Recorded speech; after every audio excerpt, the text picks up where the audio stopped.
Have you ever heard of the power of one? I know that even the Bible says 2 will knock down 10,000, 1 will knock down 1,000. But did you hear 1 will knock down 1,000?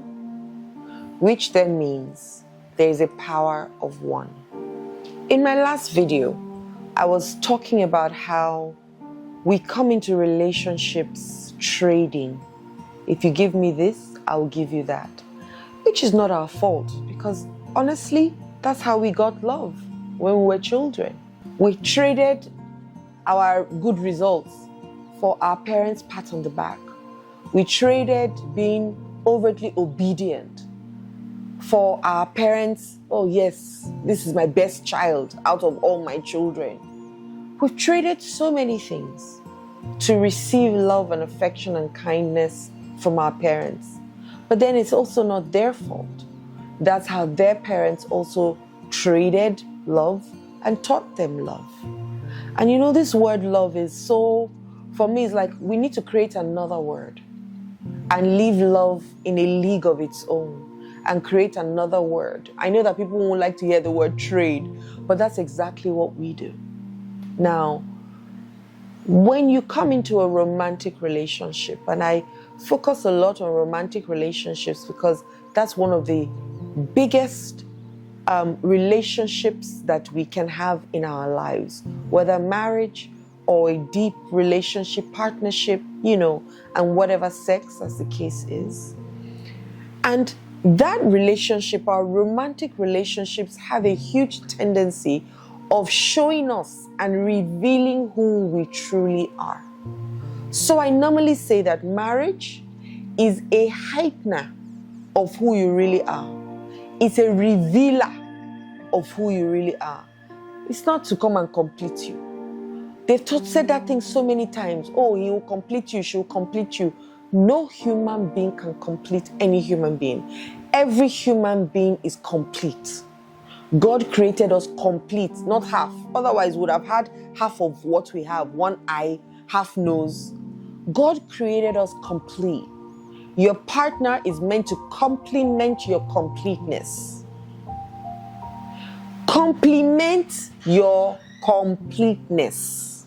That's what I believe, right? So I come whole, my partner comes whole, and then we complement each other.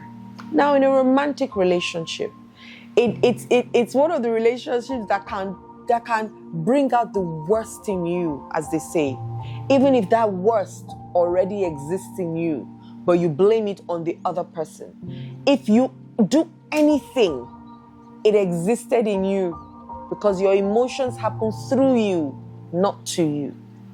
Now, you can blame it on the other person and say, oh, it's when you said this, something triggered me.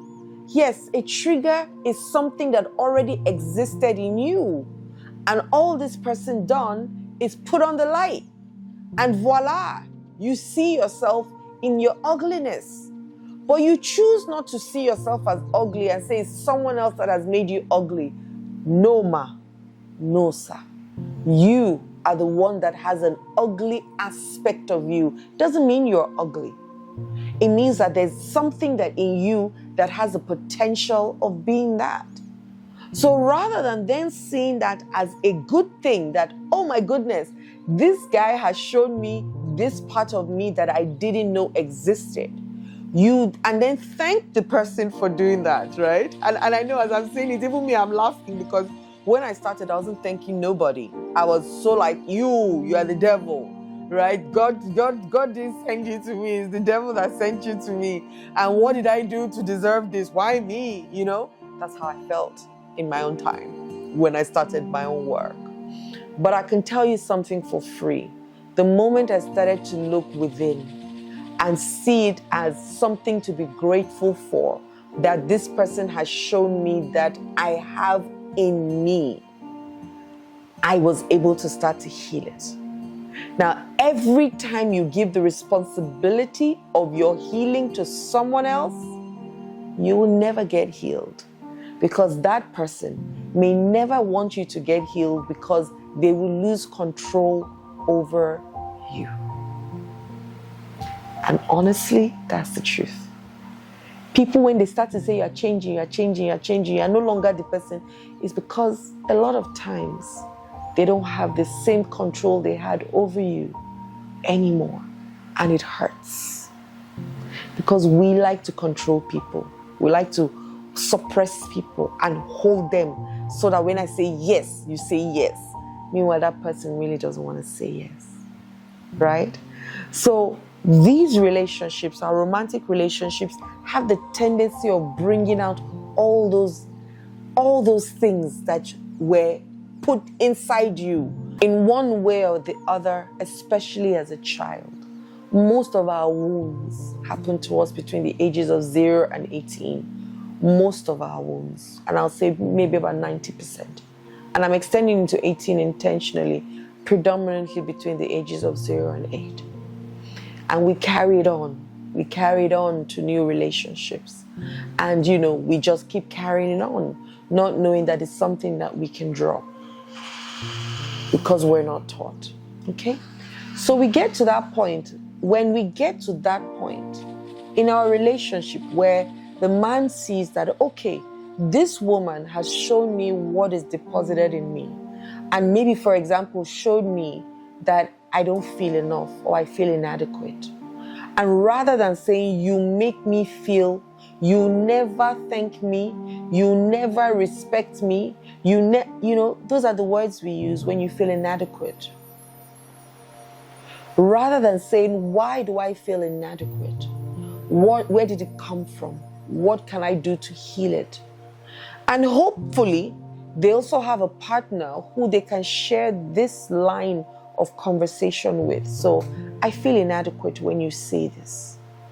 That's vulnerability at its peak, guys. Honestly, vulnerability at its peak. Coming out to say, whenever you say this, I feel weak. And I don't like feeling weak. I feel small. And I don't like feeling small. And then the other person holds space for you and says, I'm sorry that I made you feel that way. But we don't do that. We ignite the problem and project the problem on the other person. And then we expect the other person who cannot heal us be the one to heal us. It's impossible. It's impossible.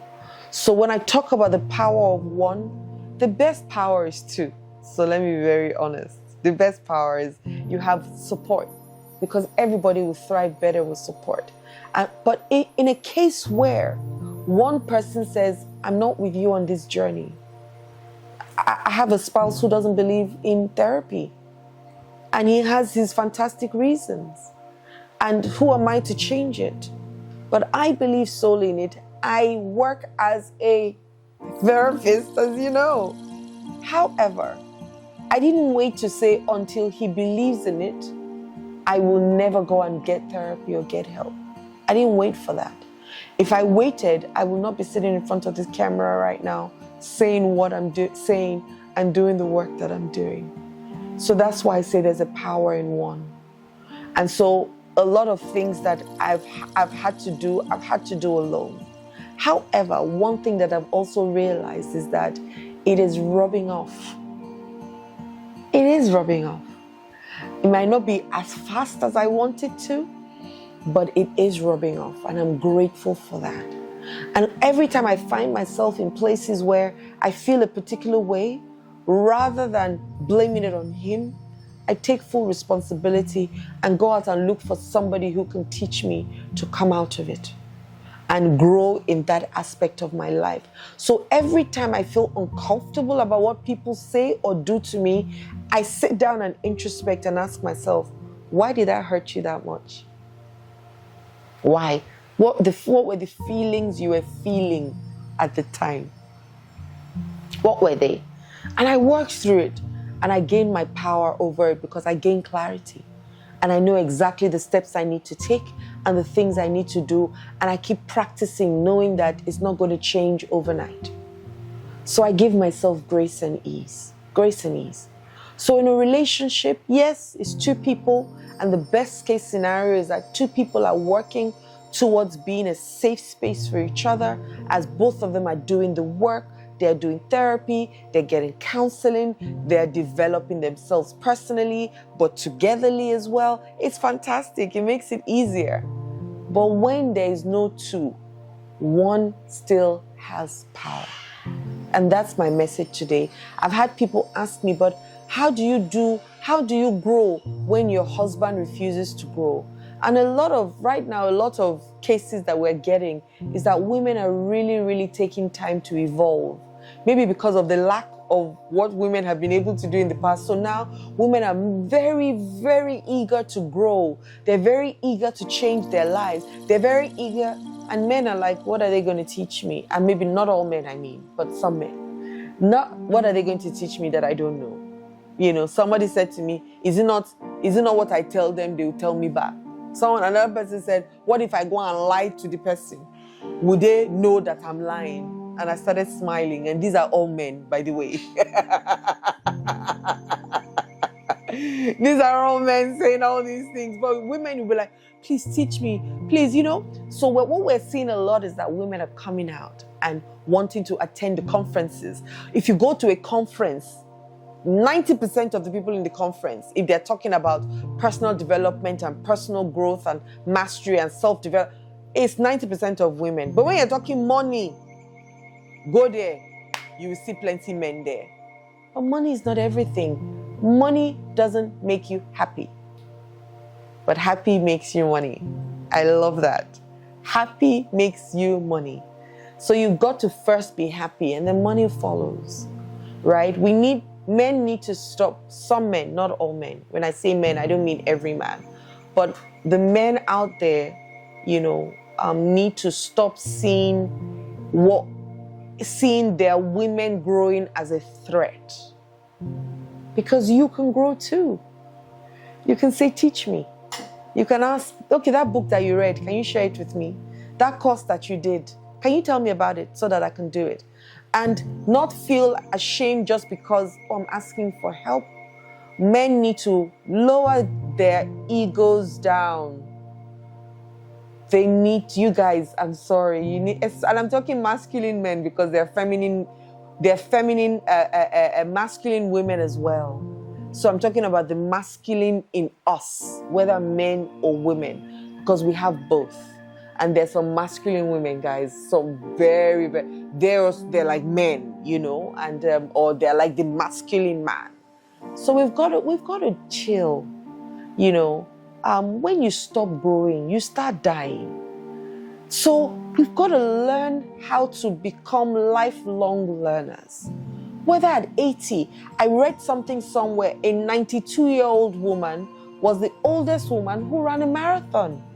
At 92. A woman, once again, not a man. I saw a woman, 73-year-old, carrying weights and saying how she's in the gym 2 hours a day, if not more. Okay, so I'm citing cases of women. However, I can tell you for free that men need to expand their mindsets and be a bit more in tune with their emotions and stop being only logical. I know that, as a child, they told you men that you must suck it up, be strong, don't be emotional. Even when you're in pain, don't cry, because big men don't cry. But big men cry. Small men cry. Medium men cry. And it's not a weakness, it's a strength. So let us start to develop ourselves in relationships, out of relationships, wherever we find ourselves, to be honest. Let's decide that as long as it's up to me, I would always do my best to be the best version of myself. And if there's anything that I need to do to get there, I will keep doing it. I will not stop doing it. I will keep doing it to the next level, to the next level, to the next level. I will bring the best version of me everywhere. Rather than saying that's who I am, accepting for who I am. No, that's not who you are. That's who was deposited in you. Or I hear men say, I don't want anybody to control me. That thing is already controlling you. That thing that you didn't want, something is controlling you whether you like it or not. So let's work together to make our relationships work. Let's have men and women decide in relationships to hold space for one another and make your relationships work. Let it not be on one person. However, there is still a power of one. Hi there, my name is Adeola Kingsley James. I hope my videos have blessed you and you have learned a thing or two and you can share it with other people as well. Click the notification bell below so you can get my videos when they drop. Subscribe and share me with other people. Do that. The last one, very important, share me with other people so that they can also be blessed like you. Once again, have a wonderful day. Love and light.